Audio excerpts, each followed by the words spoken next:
अस्सलामुअलैकुम। बोल न्यूज़ में कहते हैं आपको खुशामदीद। मैं हूं आपके साथ रमशाद साजरा। मैं हूं अफशीन कुरैशी और मैं हूं सोनिया शेख। न्यूज़ हेडलाइंस आपने जानी, बुलेटिन की टॉप स्टोरीज में शामिल करेंगे। पाकिस्तान के फैसले कौन करेगा? बड़ी अदालत में बड़ा सवाल। ताजर क्यों गुस्से में? एहतजाज नहीं बगावत। शोहदा को खिराज अकीदत।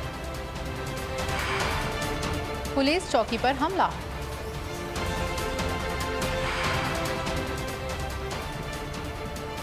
और टेस्ट किंग कौन? ये सब भी होगा। बुलेटिन का आगाज करेंगे। सबसे पहले बात करेंगे पाकिस्तानी सियासत के फैसले पाकिस्तानी अवाम ने करने हैं जो आइन के मुताबिक अमरीकी ताल्लुकात पाकिस्तान के साथ देरीना ताउन पर मबनी है। तर्जुमान अमरीकी महकमा खारजा वेदांत पटेल की प्रेस कॉन्फ्रेंस कहा कि खुशहाल और जमहूरी पाकिस्तान अमरीकी मफादात के लिए अहम है। खदीजा शाह दोहरी शहरियत की हामिल हैं। पाकिस्तानी हुकाम से खदीजा शाह को कौंसल रसाई देने का मुतालबा किया है। ये 2 माह में इलेक्शन नहीं करा सकते, इलेक्शन तब होंगे जब मैं कराऊंगा। साबिक सदर आसिफ अली जरदारी के लाहौर में पीपल्स पार्टी सेंट्रल पंजाब के टिकट होल्डर से मुलाकात। कहा सियासत में हर चीज़ को करने का हल मौजूद है। जिनको सियासत नहीं आती इनके पास हल नहीं होता, इसीलिए वो होने वाली चीज़ को भी नहीं होने देते। मुल्की मईशत संभाल कर ज़खायर $100 अरब तक पहुँचाऊँगा। 14 बरस जेल में मईशत पर बहुत सारी कुतुब का मुताला किया, ऐसे हल दिए जिससे हमारे दौर में ज़र मुबादला के ज़खायर $24 अरब हो गए थे। साबिक सदर का कहना था कि कारकुन सब्र करें, सब्र का वो फल मिलेगा जिसका आपको अंदाजा ही नहीं।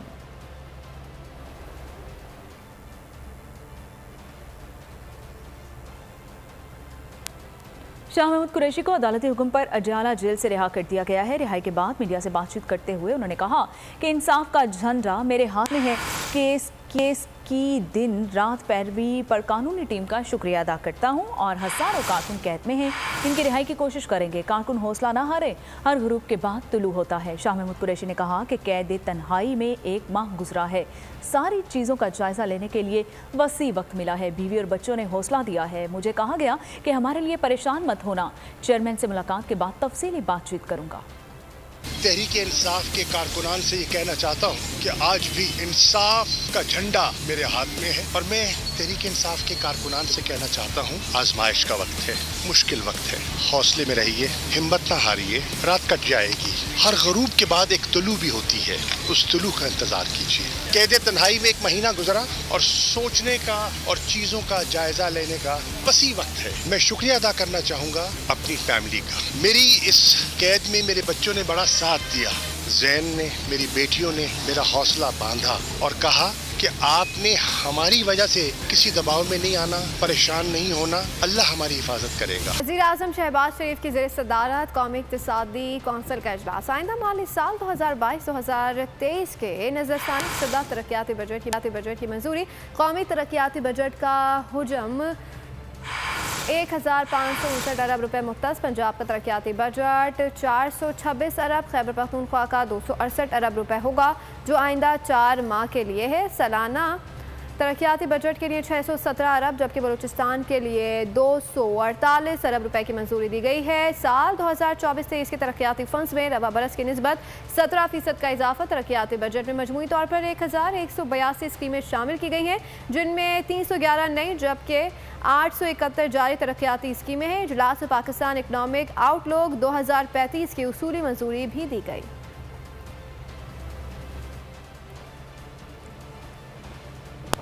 आइंदा माली साल 2023-24 की वफाकी तरक्याती बजट में किस वजारत के लिए कितनी तरक्याती बजट के मद में रकम रखी जा रही है। बोल न्यूज़ तफसीलात सामने ले आया। सड़कें बनाने के लिए 160 अरब, वजारत पानी के लिए 110 अरब, वजारत बिजली के मनसूबों के लिए 54 अरब, वजारत मनसूबाबंदी के मनसूबों के लिए 29 अरब रुपए रखे जाएंगे। वज़ीर आज़म के सवाबदीदी मनसूबों के लिए 80 अरब रुपए मुख्तस किए जा रहे हैं। बोल न्यूज़ के head of content MB Soomro की रिपोर्ट देखते हैं। बजट दस्तावेज के मुताबिक सिविल एविएशन डिवीजन के तरक्याती मंसूबों के लिए 5 अरब 40 करोड़ रुपए रखे जा रहे हैं। मौसमियाती तब्दीली वजारत के मंसूबों के लिए 4 अरब रुपए, वजारत दिफा के मंसूबों के लिए 2 अरब 80 करोड़, वजारत दिफाई पैदावार के मंसूबों के लिए 2 अरब रुपए, आज़ाद कश्मीर, गिलगित और साबिक फाटा के इलाकों समेत सूबों के मंसूबों के लिए मजमूई तौर पर 160 अरब रुपए रखे गए हैं। वजारत हाउसिंग के मंसूबों के लिए 36 अरब 70 करोड़, वजारत सनत व पैदावार के लिए 3 अरब, वजारत इत्तलात के मंसूबों के लिए 2 अरब रुपए रखे गए हैं। वजारत इंफॉर्मेशन टेक्नोलॉजी के लिए 6 अरब, वजारत बैनुल-सूबाई राब्तों के मंसूबों के लिए 1 अरब 90 करोड़, वजारत दाखिला के मंसूबों के लिए 8 अरब, वजारत कानून के मंसूबों के लिए 1 अरब 40 करोड़, वजारत मैरी टाइम के लिए 3 अरब 30 करोड़, वजारत इंसदाद मनशियात के मंसूबों के लिए 15 करोड़, वजारत फूड सिक्योरिटी के मंसूबों के लिए 8 अरब 85 करोड़, वजारत सेहत के मंसूबों के लिए 13 अरब 10 करोड़, वजारत कौमी वर्सा के मंसूबों के लिए 54 crore, Pakistan atomic energy commission के मंसूबों के लिए 26 अरब 10 crore, Pakistan nuclear regulatory authority के मंसूबों के लिए 15 करोड़, वजारत पेट्रोलियम के मंसूबों के लिए 1 अरब 50 करोड़ रुपए मुख्तस करने का फैसला किया गया है। वजारत पानी के मंसूबों के लिए 110 अरब, नेशनल हाईवे अथॉरिटी के लिए 160 अरब, वजारत बिजली के मंसूबों के लिए 54 अरब रुपए रखने का फैसला किया गया है। वज़ीर आज़म के सवाबदीदी मंसूबों के लिए 80 अरब रखने का फैसला किया गया है। मुस्लिम लीग काफ के सीनियर रहनुमा चौधरी सरवर ने वफाकी हुकूमत की मुआशी कारकर्दगी पर अदम इत्मीनान का इजहार कर दिया है। बोल न्यूज़ के प्रोग्राम तजिया में बातचीत करते हुए उनका कहना था कि मुल्क की मईशत बहुत मुश्किल सूरत हाल में है और गरीब आदमी पर महंगाई बिजली बनकर गिरी है। इस वक्त गरीब आदमी 2 वक्त की रोटी नहीं खा सकता। देखिए, यहाँ तक तो माशी पॉलिसी का ताल्लुक है ना, मैं अब मुतमिन हूँ। तो मैं समझता हूँ कि माशी पॉलिसियाँ जो हैं हमारी बदकिस्मती से दुरुस्त समझ में नहीं है। मुल्क की मईशत जो है वो बहुत मुश्किल सूरत हाल में है। तो गरीब आदमी जो है वो महंगाई जो है उन पे बिजली बनकर गिरी है। गरीब आदमी 2 वक्त की रोटी जो है वो नहीं खा सकता। और जो बच्चों को वालिदैन बड़ी मुश्किल से उधार लेके कर्जे लेके अपने बच्चों को तालीम दिलवाते हैं और तालीम हासिल करने के बाद उनके लिए जॉब अपॉर्चुनिटीज नहीं है। कोई लोग बिजली का बिल दे सकते हैं तो फूड नहीं खरीद सकते, फूड खरीदते हैं तो बिजली का बिल नहीं दे सकते। तो ये एक बहुत ही मुश्किल और संगीन सूरत हाल है जिससे पाकिस्तान के अवाम जो हैं वो गुजर रहे हैं। ऑडियो लीक्स पर वज़ीर दाखिला ने प्रेस कॉन्फ्रेंस क्यों की? ऐसे बयान के बाद तो वज़ीर को हटा दिया जाता है, वो मुस्ताफ़ी हो जाता है। ऑडियो लीक्स कमीशन केस के दौरान जस्टिस मुनीब का सवाल। चीफ जस्टिस उमर अता बंदियाल ने कहा कि चीफ जस्टिस ऑफ पाकिस्तान एक आइनी ओहदा है, मफरूज़े पर चीफ जस्टिस का चार्ज कोई और इस्तेमाल नहीं कर सकता। चीफ जस्टिस ऑफ पाकिस्तान मौजूद हैं, इन्हें फैसला करना है कि किसी जज को अलग करना है या नहीं। एग्जीक्यूटिव सुप्रीम कोर्ट के इख्तियारात में मुदाखलत ना करे। चीफ जस्टिस ने रिमार्क्स किए कि क्या खूबसूरत तरीका है अदलिया के साथ इंसाफ का। पहले जजेस की तस्दीक की, फिर कहा अब ऑडियोज़ के सच्चे होने की तहकीक करा लेते हैं। इंक्वायरी कमीशन बनाने से कबल हमने पूछा तक नहीं कि महज इल्ज़ामात की बुनियाद पर जजेस पर एतराज़ नहीं किया जा सकता।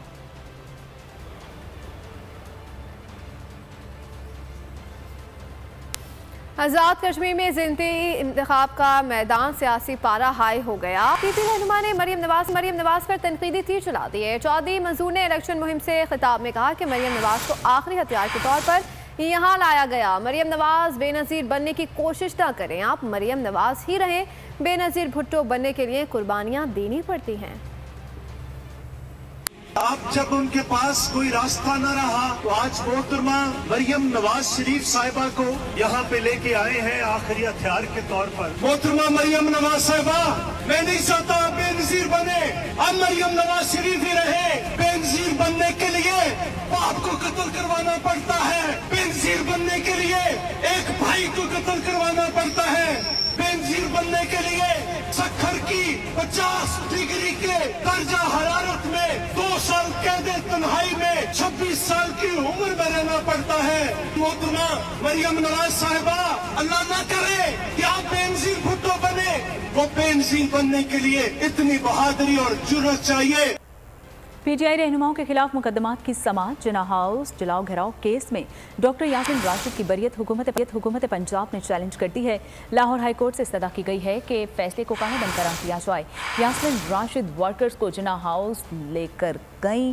फवाद चौधरी के खिलाफ सरकारी मुलाजिमीन को उकसाने के केस की समाअत हुई।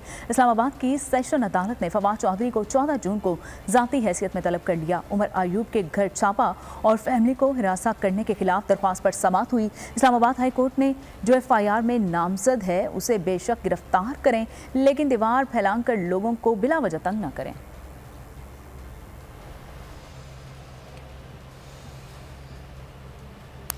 190 मिलियन पाउंड केस, PTI रहनुमाओं के नाम गाड़ियों की रजिस्ट्रेशन का मामला। महकमा एक्साइज ने तमाम तफसीलात जमा करके नैब को भिजवा दी। महकमा एक्साइज के मुताबिक सबसे ज़्यादा 22 गाड़ियों फरहत शहजादी के नाम पर रजिस्टर्ड हैं। शफकत महमूद के नाम 4, शहजाद अकबर के नाम 2 गाड़ियाँ रजिस्टर्ड हैं। फवाद चौधरी के नाम 1 गाड़ी रजिस्टर्ड है।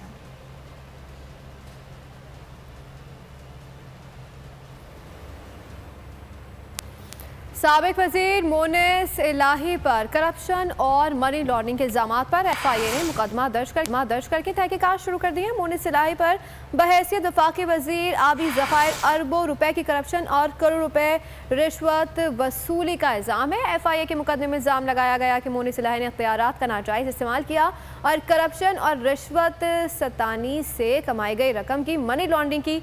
मोनिस इलाही ने अपने फ्रंटमैन आमिर सुहेल के जरिए अपनी फैमिली और दीगर मुल्ज़िमान के अकाउंट्स में रकूम जमा करवाई। FIA के मुताबिक मोनिस इलाही तहकीकात के खौफ से पहले ही मुल्क से फरार हैं। FIA ने मोनिस इलाही के खिलाफ रेड नोटिस जारी करवाने का फैसला कर लिया है।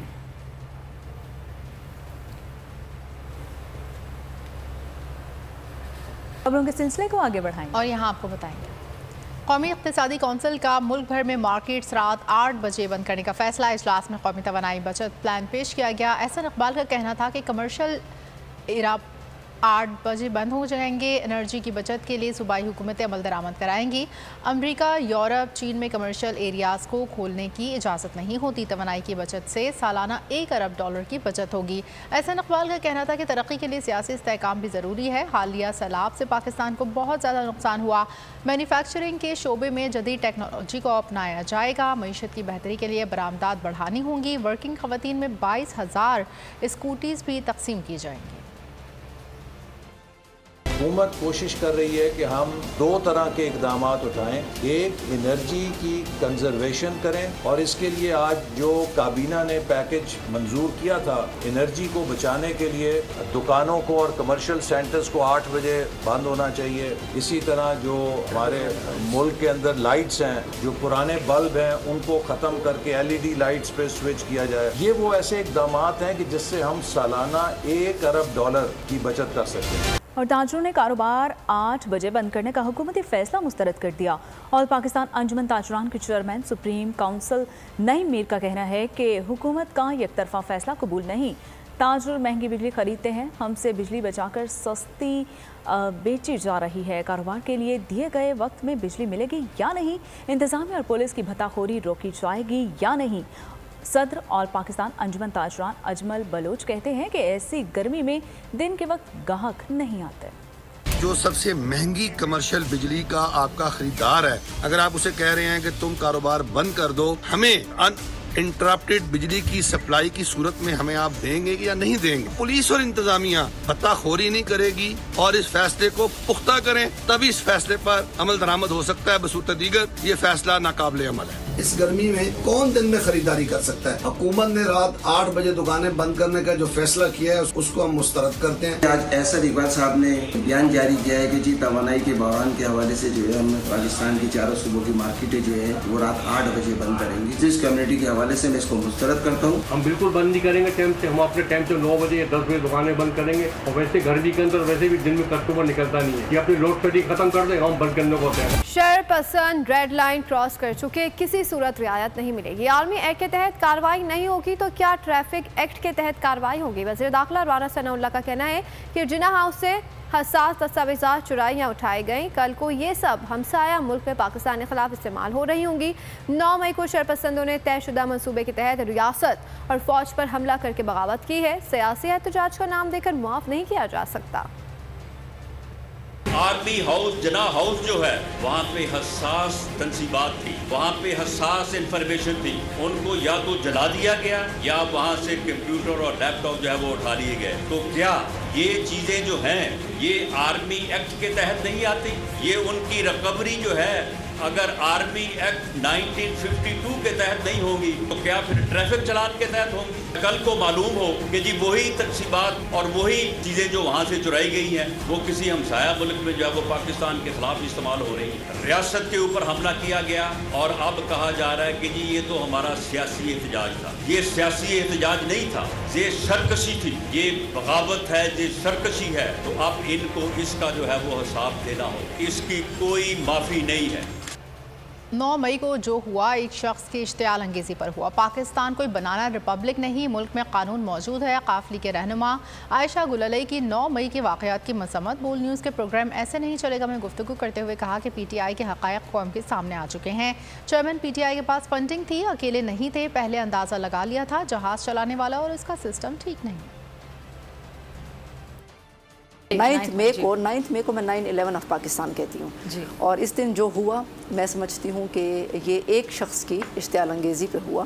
पाकिस्तान कोई बनाना रिपब्लिक नहीं है, कोई जंगल का कानून नहीं है, तो एक कानून में चीज़ें मौजूद हैं। अब वो पार्टी जो है वो मुर्दा हो चुकी है और जो उसकी हक़ाइक़ हैं वो अल्लाह ताला कौम के सामने लेकर आया है। PTI चेयरमैन कहते थे ना कि मैं अकेला इन पॉलिटिकल पार्टीज़ का मुकाबला कर रहा हूँ, तो अकेले तो ये कभी भी नहीं थे। इनके पास फंडिंग भी थी, फॉरेन फंडिंग भी थी। उस वक्त मैंने अंदाज़ा ये लगाया कि जो जहाज़ चलाने वाला जो कप्तान है ना वो ठीक है और ना ही वो जो निज़ाम है उस जहाज़ का सिस्टम है वो ठीक है।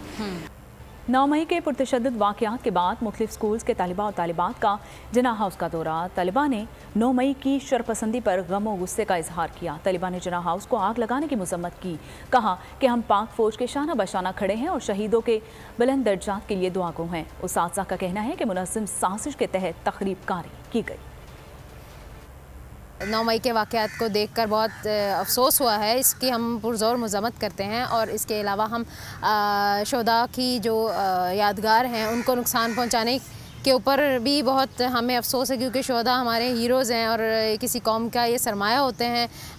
इनके साथ तो इस तरह की वाक़यात बिल्कुल नहीं होने चाहिए। जिन्होंने भी ये किया है वो मुल्क दुश्मन अनासर हैं, उनको सख्त से सख्त सज़ा देने का हम मुतालबा करते हैं। जिना हाउस जो हमारा घर है, हमारे कायद का घर है, उसका दहशतगर्दों ने कितना बुरा हाल किया है। तो शोदा तो हम पर से कुर्बान हो गए हमें बचाने के लिए, हमें ज़िंदा सलामत रखने के लिए।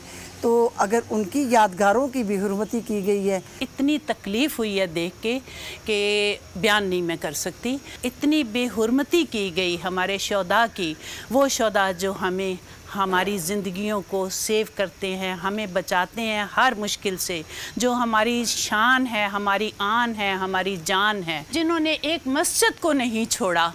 तो हम क्या ऐसे लोगों से तवक्को कर सकते हैं? तो गवर्नमेंट से हमारी अपील है, हम दरख्वास्त करते हैं कि ऐसे लोगों को आप बहुत ज़्यादा सज़ाएं दें। कन्वेंशन सेंटर इस्लामाबाद में शहदा और गाज़ियान पाकिस्तान को खिराज अक़ीदत पेश करने की तकरीब हुई। राहत फ़तेह अली ख़ान को शहदा को सलाम पेश किया गया। अपनी आवाज़ का जादू भी खूब जगाया। पेशावर के इलाके सरबंदा चीनी पुलिस चौकी पर दहशतगर्दों का हमला। पुलिस और दहशतगर्दों के दरमियान फायरिंग का तबादला। पुलिस के मुताबिक हमले में हाल किसी जानी नुकसान की इत्तला नहीं मिली। पुलिस की भारी नफरी मौके पर मौजूद।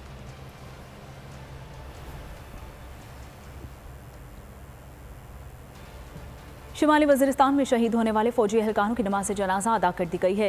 शहदा को मुकम्मल फ़ौजी एहसास के साथ सपुर्द खाक किया गया। इस मौके पर हाजिर सर्विस सीनियर और रिटायर्ड फ़ौजी ऑफिसर्स और जवानों, अहल खाना और शहरियों की बड़ी तादाद ने शिरकत की है। शहीद नायक ज़हीर अब्बास की उम्र 38 साल और खुशाब से ताल्लुक़ था। शहीद लांस नायक मिराजुद्दीन की उम्र 23 बरस और ताल्लुक़ डेरा इस्माइल खान से था।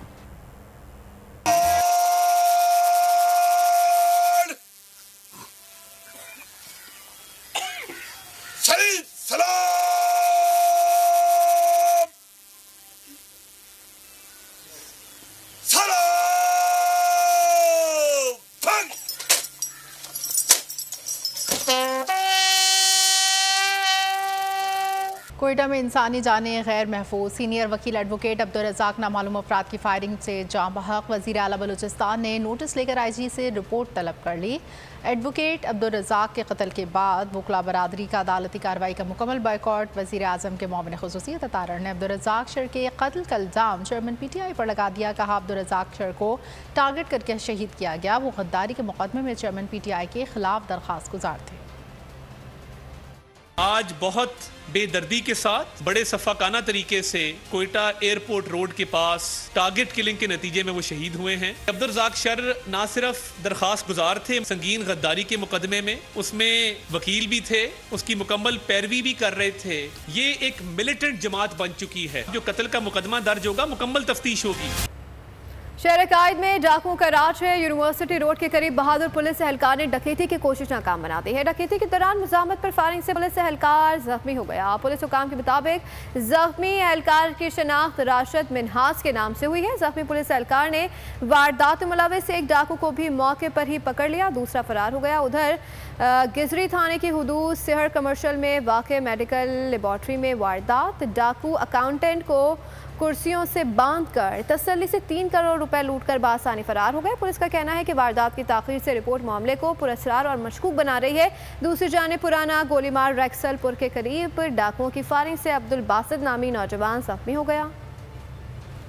अहम खबर शामिल करें और आपको बताएं कि कराची सुपर हाईवे पर डंपर बेकाबू होकर फुटपाथ पर गिर गया है और डंपर ने रिहायशी कॉलोनी के सामने रखी हिफाजती रुकावटें भी तोड़ दी हैं और डंपर बेकाबू होने से मुतादिद गाड़ियों से टक्कर है। हादसे में कई गाड़ियों को शदीद नुकसान पहुंचा है। ये मनाजिर भी आप बोल न्यूज़ की स्क्रीन पर मुलाहिजा कर सकते हैं। हादसे के मनाजिर हैं ये। आपको बता रहे हैं कि सुपर हाईवे पर डंपर बेकाबू होकर फुटपाथ पर चढ़ गया है। डंपर ने रिहायशी कॉलोनी के सामने रखी हिफाजती रुकावटें भी तोड़ दी हैं और डंपर बेकाबू होने से मुतादिद गाड़ियों से टकरा गया और हादसे में कई गाड़ियों को शदीद नुकसान पहुंचा है।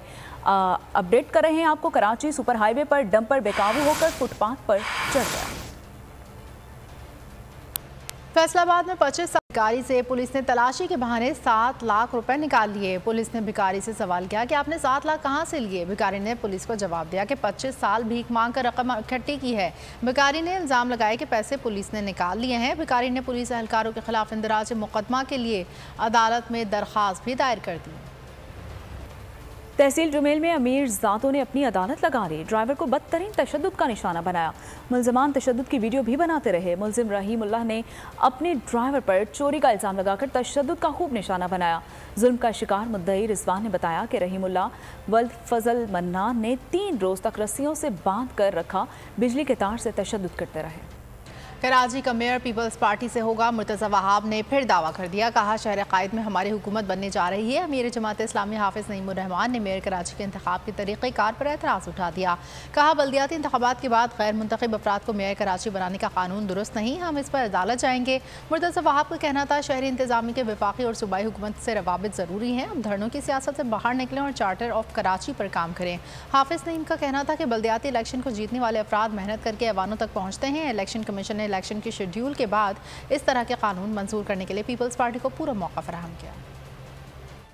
पीपल्स पार्टी सूबे में मौजूद है। अल्हम्दुलिल्लाह हमारी हुकूमत 15 जून के बाद कराची शहर के अंदर इंशाअल्लाह हुकूमत मजीद कायम होगी हमारी। आपने 12 मई को जाकर एक तरमीम कर दी कि अब कोई भी फर्द बगैर मुंतखब हुए और बगैर रिजर्व सीट्स का हाउस का मेंबर नहीं हो तो वो मेयर बन सकता है। ये बहुत अफसोसनाक बात है और ये इस पूरे प्रोसेस के खिलाफ है और हम इसको चैलेंज भी कर रहे हैं अदालत में। मेरी गुजारिश ये है कि पेटी पॉलिटिक्स को छोड़ें, खिदमत पर फोकस करें, काम पर फोकस करें, बेहतरी के ऊपर फोकस करें। इंशाल्लाह चीज़ें बेहतर होंगी। मैं आज भी कहता हूँ चार्टर ऑफ कराची बनाएं। मैं आज भी कहता हूँ हर सियासी जमात को मिलकर काम करने की ज़रूरत है। एक फ़र्द के लिए तो ये है कि वो कुछ भी ना करे और आकर मेयर बनने के लिए एलिजिबल हो जाए और दूसरी पार्टी के फ़र्द के लिए लाजमी हो कि वो इलेक्शन में जाए, तो जाहिर सी बात है कि ये कानूनी एतबार से भी दुरुस्त बात नहीं है। इलेक्शन के शेड्यूल के अनाउंसमेंट के बाद इस तरह के कवानीन पास करना, पूरा पीपल्स पार्टी को मौका फराहम किया इलेक्शन कमीशन ने। कनाडा के जंगल में लगने वाली आग के खतरनाक असरात आने लगे हैं। आग से उठने वाले धुएं ने न्यूयॉर्क और ओटावा को लपेट में ले लिया है। अमेरिका के मुख्तलिफ शहरों में हेल्थ अलर्ट जारी कर दिया गया। अमेरिकी हेल्थ हुकाम के मुताबिक हवा का मयार मामूल से 3 गुना ज़्यादा ख़राब है। धुआं फ़िज़ा में ख़तरनाक हद तक आलूदगी पैदा कर रहा है। अमेरिकी शहरियों को लोगों को सांस लेने में दुश्वारी का सामना करना पड़ रहा है। सऊदी अरब और ईरान के दरमियान ताल्लुकात की बहाली के अमल में 7 साल बाद दारुल हुकूमत रियाद में ईरान ने अपना सफारतखाना खोल दिया। इफ्तिताही तकरीब में सऊदी वज़ारत ख़ारजा के अंडर सेक्रेटरी अली यूसुफ ईरानी, वज़ीर ख़ारजा के मुआविन अली, सऊदी अरब में ईरानी सफ़ीर अली रज़ा इनायती समेत दीगर ममालिक के सफ़ीर शरीक हुए। ईरानी वज़ीर ख़ारजा का कहना था कि सऊदी अरब और ईरान सिफारती ताल्लुकात की बहाली से दोनों ममालिक के अवाम के दरमियान भी बाहमी मरासिम कायम होंगे और इससे खित्ते की तिजारत, अमन व सलामती और दीगर उमूर भी मुस्बत नताइज बरामद होंगे। खेल के मैदान का रुख करते हुए आपको बताएं कि आईसीसी वर्ल्ड टेस्ट चैंपियनशिप का फाइनल आज से ओवल में शुरू होगा, जिसमें ऑस्ट्रेलिया और भारत की टीम्स मद्दे मुकाबिल होंगी। रिपोर्ट्स के मुताबिक फातेह टीम को भारी इनामी रकम दी जाएगी। फातेह टीम को $1.6 मिलियन मिलेंगे, जबकि रनर अप को $8 लाख अमरीकी मिलेंगे। टेस्ट चैंपियनशिप खेलने वाली 9 टीमों के लिए $3.8 मिलियन की रकम रखी गई है। खेल की इस तर्ज की बादशाहत की जंग में ऑस्ट्रेलिया की क़यादत पैट कमिंस और भारत की क़यादत रोहित शर्मा करेंगे।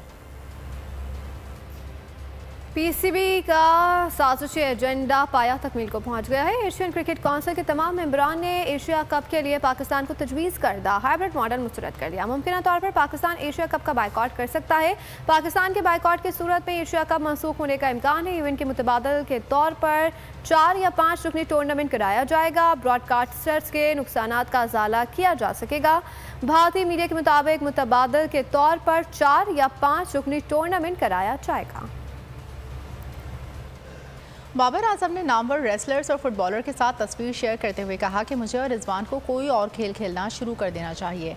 बाबर आजम ने ट्विटर पर एक तस्वीर पोस्ट की जिसमें उनके हमरा फ्रेंच मार्शल आर्ट्स के माहिर फ्रांसिस, नाइजीरियन मार्शल आर्ट्स के माहिर कुमार विस्मान और अमरीकी फुटबॉलर जेम्स वेंसन और टीचर मौजूद थे। तस्वीर के साथ बाबर आजम के लिखे गए कैप्शन ने मद्दाहों की तवज्जो अपनी जानिब मबसूल करवा ली।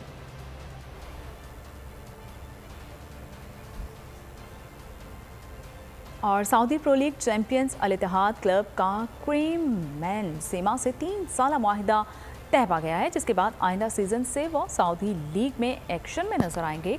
जदीद दौर के बेहतरीन स्ट्राइकर्स में से एक तस्वुर किए जाने वाले क्रीम बेंजेमा से मुतालिक क्लब की जानिब से एक बयान में कहा गया है कि मौजूदा बैलन GR होल्ड इब्तदाई 3 साल के मुआहिदे में शामिल हैं। फ्रांसीसी सुपरस्टार मैड्रिड में मेडिकल के मरहले से गुजरने के बाद इस हफ्ते के आखिर में जद्दा का दौरा करेंगे, जहां उनकी बाकायदा तौर पर क्लब में शमूलियत अमल में लाई जाएगी। पाकिस्तानी अदाकारों के लाइव कॉन्सर्ट में दिलचस्प शरारत है। अदाकारा सहर खान, ज़ैनब शबीर और हमजा शेख ने खूबसूरत डांस की वीडियो अपलोड कर दी। कॉलेज की बिल्डिंग में दफन लोगों ने दूसरा जन्म ले लिया। एक बाप ने बेटे को कैसे बचाया। Hollywood horror film Insidious the red door का ट्रेलर जारी। फिल्म 7 जुलाई को रिलीज की जाएगी। अदलो इंसाफ की बात सब करते हैं, पर हकीकत में सच के साथ निडर होकर खड़े रहने की जुर्रत नजर नहीं आती। बोल ने तश्कील दी 10 कोर्ट रिपोर्टर्स की टीम, जो केस की बेस तक जा पहुंचे। पैनल पे सफे अव्वल के legal experts. Court round up Neelam Arshad के साथ सिर्फ बोल पे। सब्सक्राइब करें और बेल दबाएं ताकि कोई खबर रह न जाए।